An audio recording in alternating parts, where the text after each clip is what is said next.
Hello all and welcome to another 7 minutes or less. Now sometimes a game can get all the praise in the world, maybe even win Game of the Year, but for some reason the sales end up being so poor it's considered a commercial failure. Such was the case with Okami.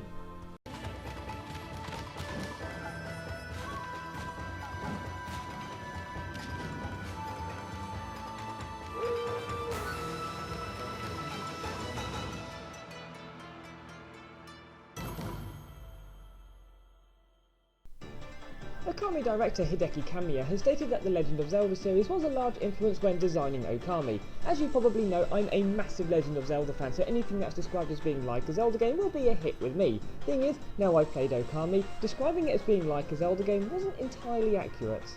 Okami was released on several consoles, but for this we'll be looking purely at the Wii version. The game spent over 15 minutes explaining the backstory and then the intro, so I'll try and sum up the plot a bit quicker. 100 years ago there was a demon, Orochi, who required a yearly sacrifice from Kamiki village or he would destroy them. Someone sealed the demon away with the help of a white wolf and everything was hunky-dory, so statues were built in their honour. 100 years later, the seed is broken and Orochi returns, cursing the land. Amaterasu, the sun goddess, is summoned by Sakuya, the wood sprite and guardian of Kamiki village, who requests Ami remove the curse and restore the land to its former beauty.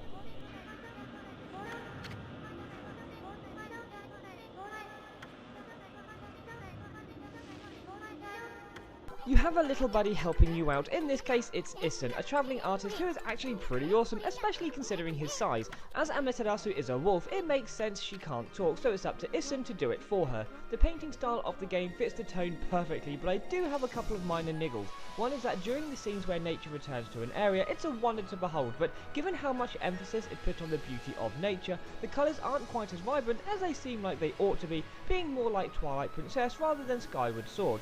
The other thing is that everything has the thick black outline, which normally blends in well, but when you get close to things, not so much. It only happened once in a while, but occasionally it could be rather off-putting. The game's most intriguing aspect is Ami's celestial brush to paint symbols that have various effects, and you learn more as the game progresses. Abilities range from fixing broken items and making plants bloom to manipulating fire and water, and each one uses up a certain amount of ink. It's these that cause most of the puzzle elements to the game, as well as the treasure hunting, as you'll see something early on you know has some significance but don't know what, and then you'll learn a new ability so you can go back and see what wondrous goodies are hidden away.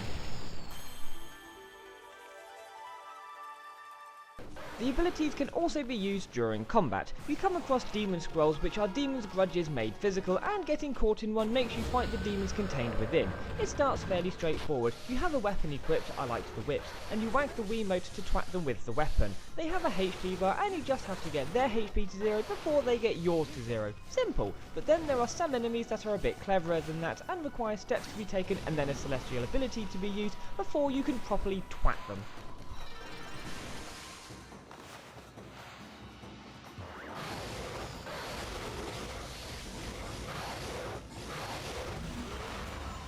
The only downside is that the game doesn't always register what you want to happen. To make a plant bloom, all you need to do is draw a circle around it, which, using the Wiimote motion sensor, is a piece of cake, but it can take several attempts before the game suddenly realises what you're trying to do and makes it happen. If you saw my 1 vs 2 for Bayonetta, you'll know I hate quick time events, and while Okami has some, it sets you up to expect the event, so it doesn't just pop out of nowhere. Thing is, the game not registering the brush straight because the line you drew had a very small flick at the end or wasn't completely straight, so you failed the 5th of 5 consecutive events and so have to start the whole sequence again from scratch, really didn't help the blood pressure.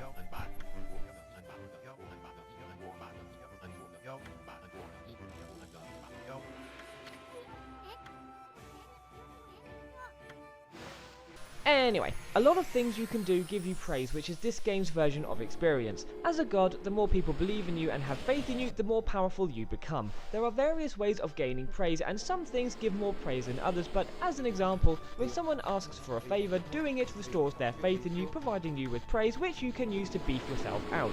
There are only 4 things you can upgrade, but it can be a tough choice deciding whether to gain more health or have more ink.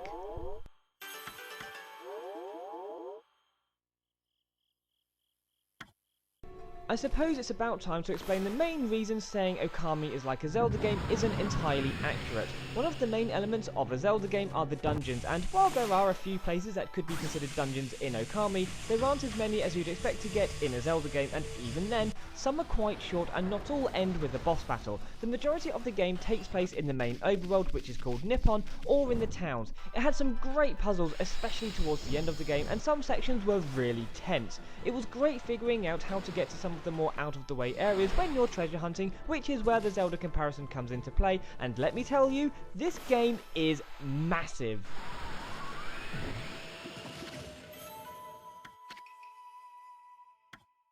Not only is the game really long, but there are loads of side quests, things to collect and people to help. Almost everything you can find is recorded and is part of a list to complete. Treasure you find is generally only good for selling, but the list of treasures is fairly large. Then there's the list of fish you can catch, the list of animals you can feed, the 100 stray bees to collect, and that's not all of it. Some people have lists of baddies and for various reasons ask you to go defeat them. My playtime was over 40 hours, and that's without a 100% completion or doing the new game plus, so I barely scratched the surface on the vast amount of content this game has. With how many things there are to find and people to help all over the place, you'd probably need a guide to find them all.